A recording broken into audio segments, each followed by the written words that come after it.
Im spirituellen Erwachen wird der Suchende gefunden, denn er ist für die Offenbarung des Göttlichen bereit, die den Menschen als kosmisches Bewusstsein durchströmt. Der Erfahrene fühlt sich dann von etwas Größerem getragen und mit allem verbunden. Es kommt zu Lichterscheinungen, Energiephänomenen, spontanen Zuständen des Glücks, der Hingabe und der Demut.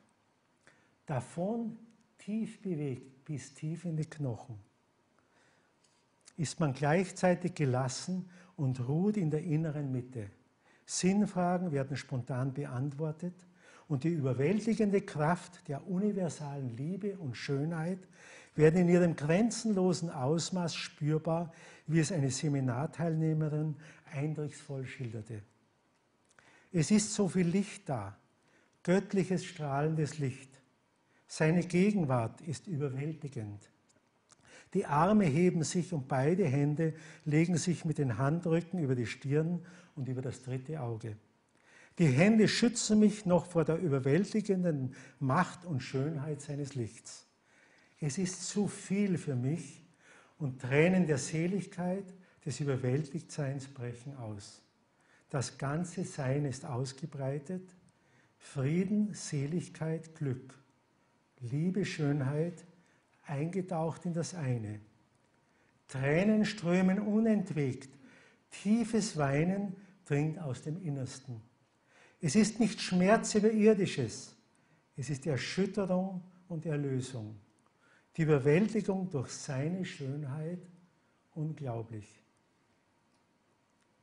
Unglaublich, dass so viel Schönes und Erhabenes existiert, unauslöschbar in mir. Nach überwältigenden Gotteserfahrungen, die durch eine spirituelle Übungspraxis noch weiter vertieft werden, gibt es häufig eine Zeit, in der das bisherige Leben in seinen Begrenzungen zunehmend leidvoll erfahren wird.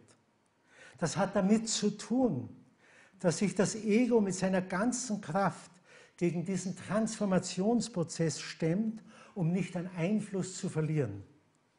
Dadurch kann es zu stürmischen Umbrüchen, radikalen Zweifeln und heftigen Krisen kommen, die manchmal in Visionen von Vernichtungserfahrungen am eigenen Leib, wie etwa zerstückelt werden oder verbrannt werden, gipfeln. Diese erweisen sich als szenische Vergegenwärtigungen der stattfindenden Ego-Transformation bis hin zum sogenannten Ego-Tod, ähnlich dem christlichen Mysterium des Kreuzestodes, wo das Sterben als Durchgang zu neuem Leben erfahren wird.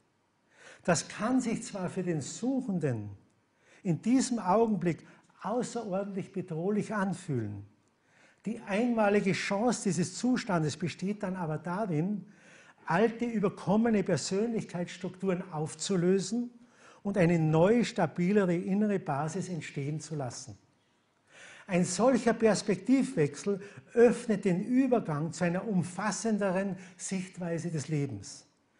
Dadurch wird nämlich auch ein Prozess in Gang gebracht, den die mystische Literatur als Entfalten der Liebe Gottes in unserem Inneren beschreibt.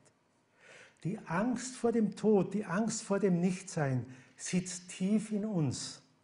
Das, was aber wirklich sterben muss, ist die Identifikation mit dem Ego und seiner Isolation. Der Todesschrecken wird damit zum Übergang in eine völlig neue Sphäre inneren Friedens. Gurumayi schildert in ihren Erinnerungen diese Zustandsänderung sehr eindrucksvoll. Das Haus meines Ichs ging in Flammen auf. Alles, was ich besaß, wurde verbrannt. Ich wollte mein Haus retten, aber ich konnte nicht entkommen. Auch die Tür meines Hauses stand in Flammen. Ich weiß nicht mehr, was dann geschah. Und alles verstummte in der endlosen Stille der Liebe. In diesem Moment gehen Erkenntnis und Liebe, Leere und Fülle ineinander über. Der Zusammenbruch des Egos setzt damit eine höchst neue, höchst intensive Form der Seinswahrnehmung frei.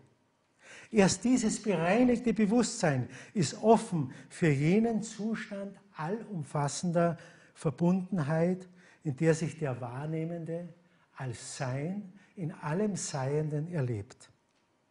Ein zu seiner spirituellen Identität erwachter Mensch, um es mit einem Wort Eugen Herdigels zu sagen, fasst das Leben nicht nur anders auf, sondern auch anders an. Er strahlt eine Art natürlicher Autorität aus und fühlt sich animiert, ja verpflichtet, das erlangte Geschenk seiner inneren Erfahrung weiterzugeben. Diese positive Hinwendung zum Mitmenschen ist so etwas wie ein Gütesiegel der geistigen Verwandlung. Die intensive Erfahrung des gemeinsamen Lebensgrundes lässt Leid und Freude des anderen als eigenes Leid und eigene Freude erfahren. Die segensreiche Wirkung des Mitgefühls strahlt dann auf uns selbst zurück, da wir im Nächsten auch jenen spirituellen Grund würdigen, aus dem heraus wir selber existieren. Das holotrope Atmen schlägt eine Brücke zwischen therapeutischen und spirituellen Prozessen. Es heilt alte Wunden, löst Verstrickungen, erweitert das Bewusstsein und öffnet für spirituelle Erfahrungen.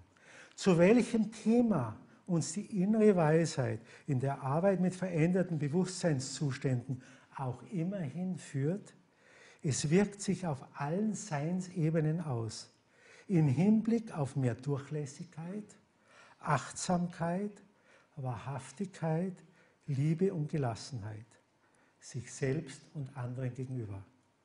Das holotrope Atmen fördert tiefgreifende Bewusstseinstransformation und ganzheitliche Entwicklung.